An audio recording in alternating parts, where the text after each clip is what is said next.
Welcome to Simple Baduk, and today we're gonna learn about this Joseki because when we're dealing with or when we are playing Chinese opener, there is a very high chance of we seeing white playing this move because everyone knows this is a thing.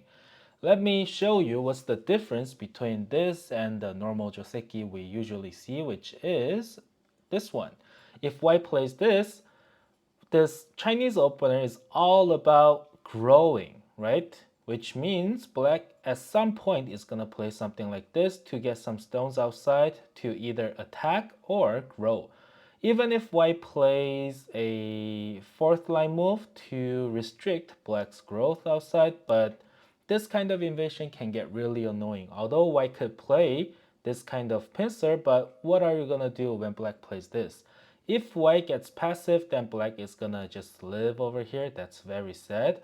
But even if white wants to be a savage, wants to capture something, but when we play this, even if white gets to kind of lock black inside, but when black plays this, black is all connected and it's probably not gonna die. And on top of that, we have two cutting points over here.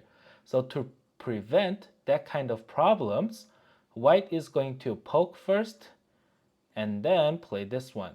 Now if we see it, if black somehow for some reason answers it, even if white plays this one, black playing this kind of thing is not cool anymore because white is going to be able to just deal with it and white has a stone outside, so this can get dangerous. On top of that, even if white plays this one, when black plays this thing, white could literally block it because at the end, white only has one cutting point over here because if black immediately cuts over here, then we have, boom, this thing over here. So white has only one cutting point because white has this stone over here. So all white has to do is just fix this one and keep attacking or applying pressure on these black stones. That is why white playing this is a great move to learn. The easiest variation over here is this one, and white plays this and black plays away, probably something like this, or even this one. When white answers, black can pull away, but in short, black can play away. However, there are some other variations that we have to be aware, which is, this is the easiest one, I guess. When black plays this, white could play this one, and this is kind of a sente because when if black plays away, of course black is gonna grow something over here, but at any time white could play this. When black blocks, we have some cutting points over here. White is gonna cut. If black ataris, then white can extend when black plays this, and all of a sudden all the white stones are connected. If black doesn't want to see that from happening, then black can connect up over here. Then again, everything is connected. Black is gonna just die over here in the corner. That's also very sad. And another possibility is that as soon as white plays this one, black realizes, oh, I'm in huge trouble. Then black can play something over here. When white plays this, black can fix it or whatever. But this obviously doesn't look great for black, right? So another variation would be black playing this one. Then all white has to do is extend and see what's up. There are two ways, actually three ways black can deal with it. First is the saddest way of dealing with it, which is playing something over here. Then white is gonna again capture these two stones, which is a very sad result for black. So there's no way black is gonna do that. In this situation, black's only hope is to try to capture these two white stones, which is an impossible task. Because if black harness, then first white is going to atari this stone. There's no way black is gonna give this up, right? And white is going to cut.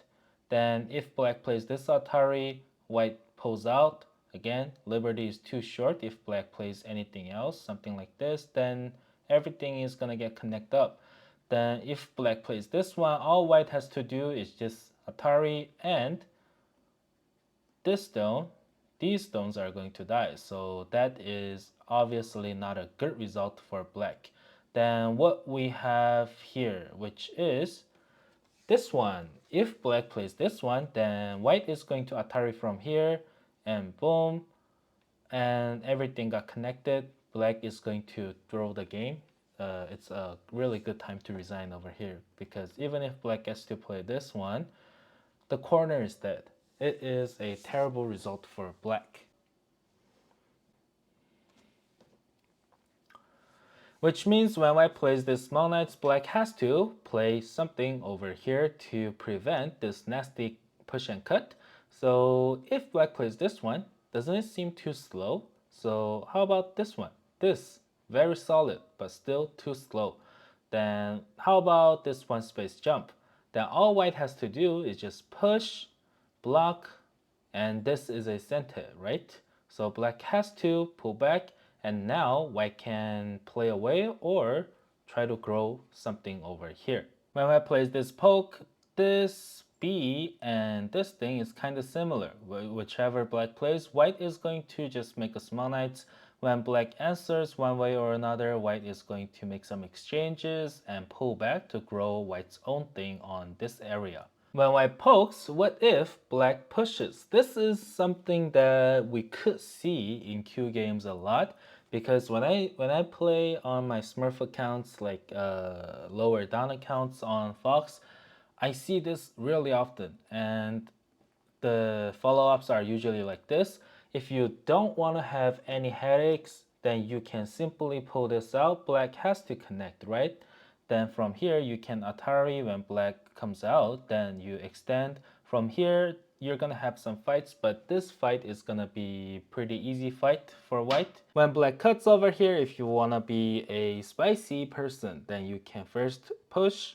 When black blocks, just come out. Then black has two cutting points and a sass stone outside. If black connects inside, because black got scared, then you can first Atari and form a tiger's mouth. Black is going to pull this stone out for sure. Now you can play this one or this one if you want to be safe. This you should know how to deal with if black jumps, right? Just keep playing. And this is a bit cooler, right? It seems like a lot cooler move. When black plays this, all you gotta do is just keep extending, grab your points. When black jumps, although you could play this one, but it can get complicated, just large knights. When black plays this one, you can play this to see what's up and try to get some eye space over here, or just keep running. Whatever you do, it's gonna be pretty good for you, because black's chance of having a great moyo is gone at this point. Chinese style is completely failed in this picture.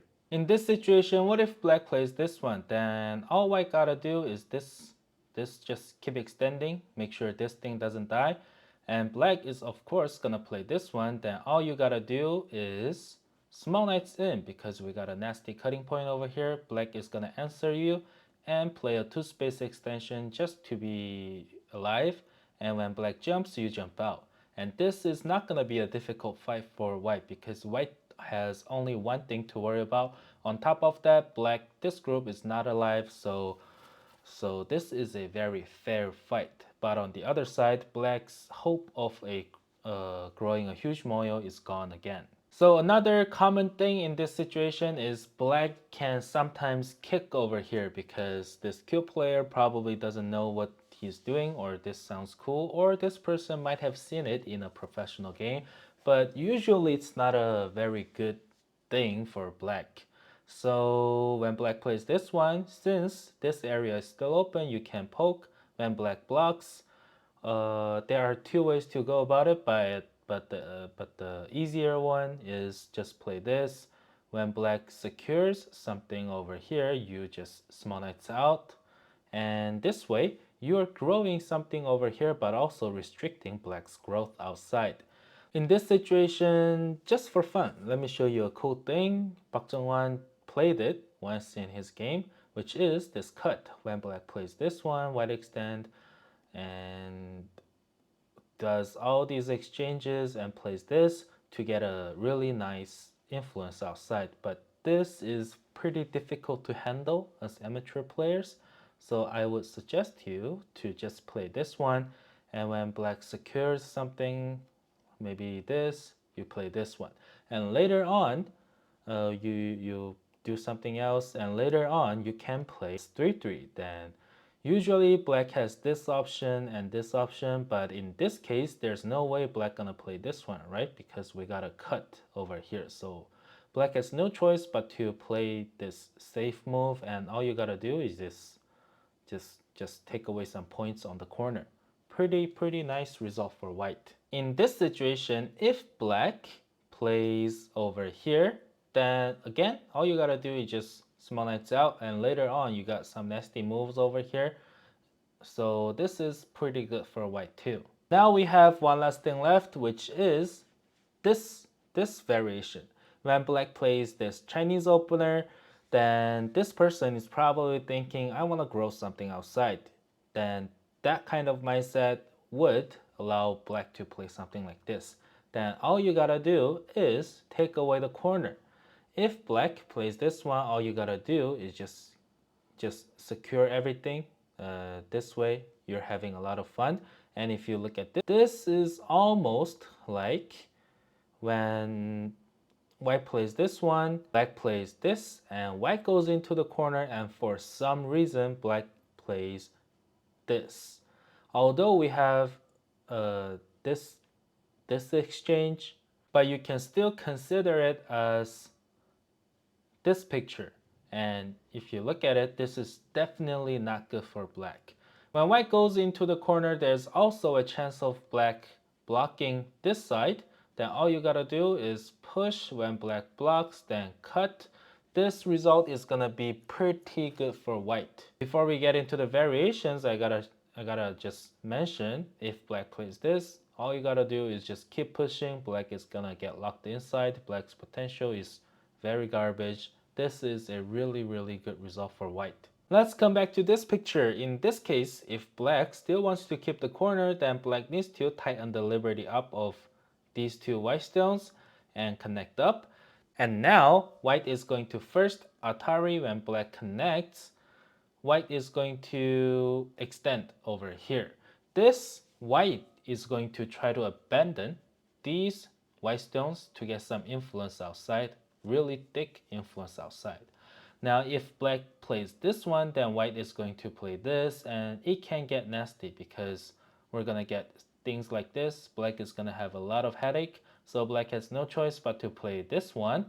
But white is going to extend onto the side of the board, and from here, if black makes any mistake, white is going to keep the corner.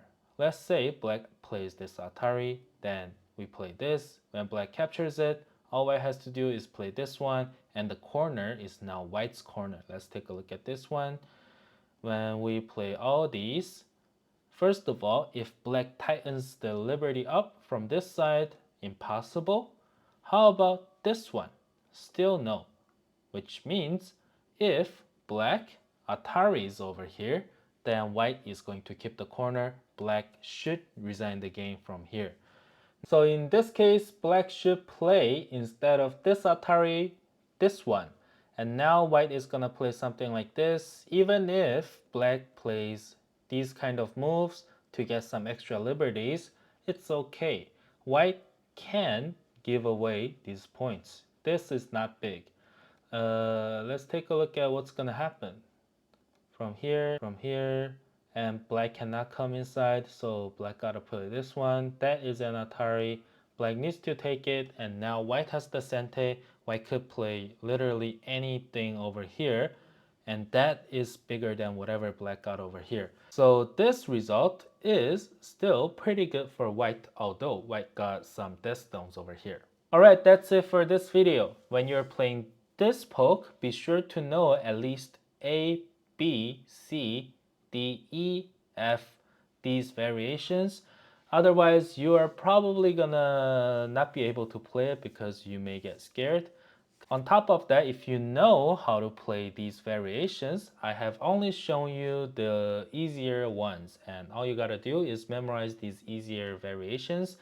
Then you can successfully, fabulously punish your opponents if your opponent doesn't play proper Joseki. Alright, that's it. That's really it for this video, and I will see you next time.